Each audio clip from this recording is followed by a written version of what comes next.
Shalom, damai di hatiku. Kembali bertemu dengan saya Pendeta Jonathan F. Lukulalang pada hari Minggu tanggal 30 Oktober tahun 2022. Mari kita minta pimpinan Roh Kudus untuk pembacaan dan pemberitaan firman Allah. Mari berdoa. Tuhan Yesus, terima kasih atas nafas hidup yang Tuhan Yesus masih berikan kepada kami. Itu berarti Tuhan masih membutuhkan kami tinggal di dunia dan terus berkarya bagi Allah Tritunggal. Saat ini hamba-Mu yang akan membacakan firman Tuhan dan menyampaikan firman Tuhan, Tuhan mengurapi hamba-Mu dengan kuasa Roh-Mu yang Kudus. Para pendengar yang akan mendengarkan firman Tuhan ini, Tuhan juga urapi dengan kuasa Roh Kudus. Dan Roh Kudus memampukan kami untuk dapat melaksanakan atau melakukan firman Tuhan itu. Berfirmanlah karena kami sudah siap untuk mendengarkan firman Tuhan. Dalam nama Kristus Tuhan dan Juru Selamat kami, Gembala kami yang sangat baik yang berdoa.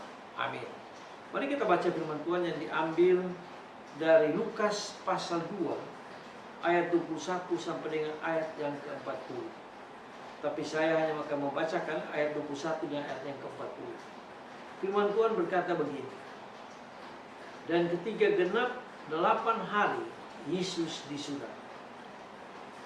Yesus bertambah besar dan menjadi kuat, penuh hikmat dan kasih karunia Allah ada padanya.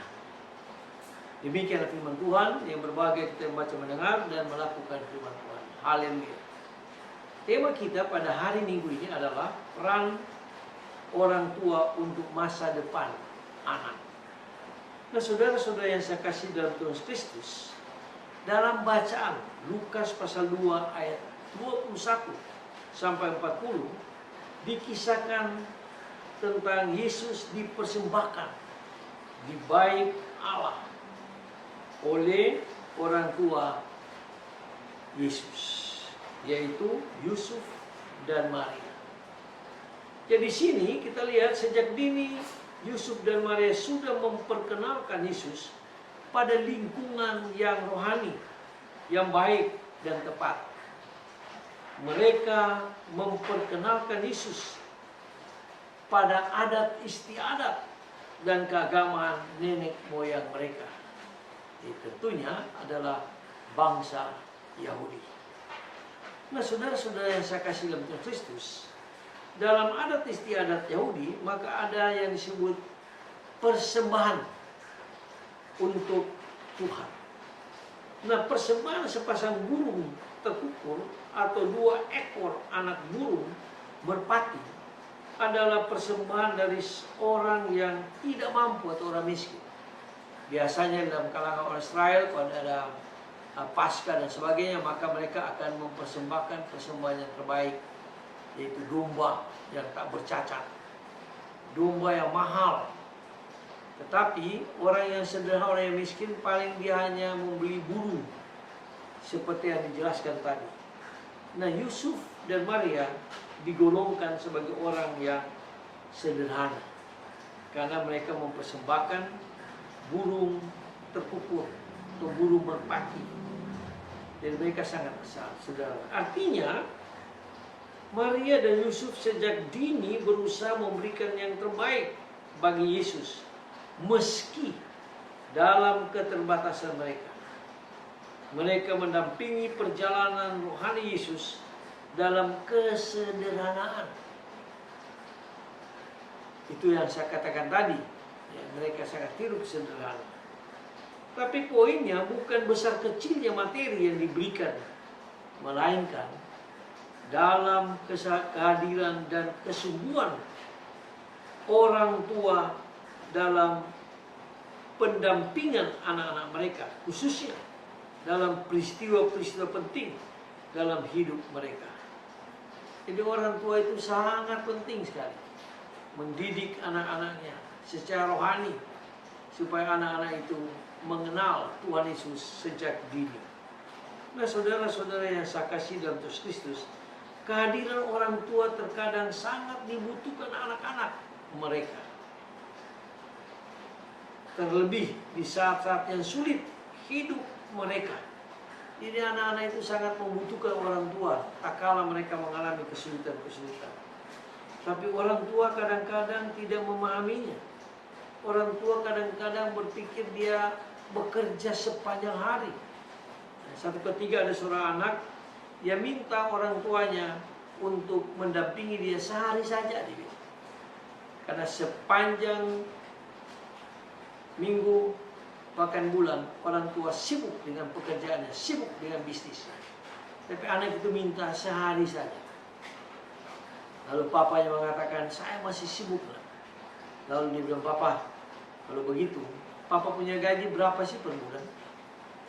Lalu papanya bilang, ya sekitar 10 juta. Lalu anak itu, oke, kalau begitu papa dampingi saya 1 hari, saya akan bayar 10 juta pada papa. Kaget papa, uangnya dari mana? Ternyata anak itu punya uang tabungan. Dia ambil uang tabungannya, dia kasih ini. Asal papa harus 1 hari bersama dengan saya dari pagi sampai malam. Dari situ papanya terpukul. Nah, kita lihat anak itu sangat membutuhkan orang tua. Orang tua itu sangat berperan penting dalam masa depan anak itu. Apalagi dengan dunia teknologi sekarang yang luar biasa. Ya, anak kecil aja sudah tahu segala macam melalui internet, melalui HP yang mereka pegang, melalui iPad dan sebagainya. Nah, saudara-saudara yang saya kasih dalam Tuhan Kristus, banyak anak sedemikian terpukul karena orang tua mereka justru tidak ada saat mereka membutuhkannya. Jadi anak-anak itu sangat membutuhkan orang tua. Apa yang dikatakan dalam Ulangan pasal 6 ayat 4 sampai dengan 9 jelas. Peranan orang tua itu mendidik anak itu secara rohani. Baik pada waktu dia makan, dalam perjalanan, tidur, dalam keadaan apapun. Dia harus mengajarkan firman Allah kepada anak-anaknya. Supaya anak-anak itu berpegang teguh kepada kebenaran firman Allah. Saya ingat Daniel, pada waktu dia masih kecil, dia betul-betul hidup dengan firman Allah. Sehingga pada waktu Daniel diperhadapkan dengan situasi yang sulit, yaitu dia harus menyembah berhala pada waktu itu dengan makanan yang sudah disiapkan raja. Tapi Daniel tetap menolaknya. Dia tidak mau menajiskan dirinya dengan makanan yang dipersembahkan kepada berhala. Daniel diuji kepintarannya. Lalu diujilah kepintaran orang yang pintar, dukun-dukun, para ahli ini dan sebagainya, dengan Daniel yang hanya makan kacang dan air putih. Lalu diuji kepintarannya. Ternyata Daniel 10 kali lipat lebih pintar dari orang-orang yang ada di istana itu, termasuk orang-orang pintar di sana. Mengapa yang terjadi? Karena Daniel sejak kecil dia sudah dididik oleh orang tuanya berpegang teguh pada firman Allah. Jadi Ulangan pasal 6 ayat 4 sampai 9 itu benar. Orang Israel begitu kokoh dan kuat karena mereka berpegang teguh kepada kebenaran firman Allah. Nah, saudara-saudara yang saya kasih dalam Tuhan Kristus, kehadiran tokoh yang sudah lanjut usia seperti Simeon dan Hana merupakan simbol dukungan seluruh keluarga, seperti halnya dukungan kakek dan nenek dalam keluarga. Opa-oma juga sangat penting di dalam mendidik anak cucu mereka dalam hal-hal yang rohani. Mereka berdua digambarkan sebagai pribadi yang saleh. Jadi Hana dan Simeon dianggap sebagai pribadi yang saleh. Begitu juga opa-oma yang mendidik cucunya harus hidup saleh, harus hidup benar, harus hidup dengan kebenaran firman Tuhan. Nah, saudara-saudara yang saya kasih dalam Tuhan Kristus, mereka adalah pribadi yang matang dalam kerohanian karena ditempa oleh manis getirnya kehidupan. Kalau Simeon dan Hana sudah manis lembutnya kehidupan mereka, mereka ditimpa sama dengan kami sebagai opa-omanya. Pasti sudah ditimpa dengan berbagai-bagai masalah, tapi tetap setia pada Tuhan Yesus dan setia membawa cucu supaya memiliki masa depan yang cerah, masa depan yang sangat diberkati oleh Tuhan. Nah, saudara-saudara saya kasih dalam Tuhan Kristus, peran orang tua, opa-oma di tengah keluarga juga tidak bisa dianggap remeh. Apalagi bagi keluarga modern sekarang ini. Kehadiran mereka seringkali malahan menjadi penolong.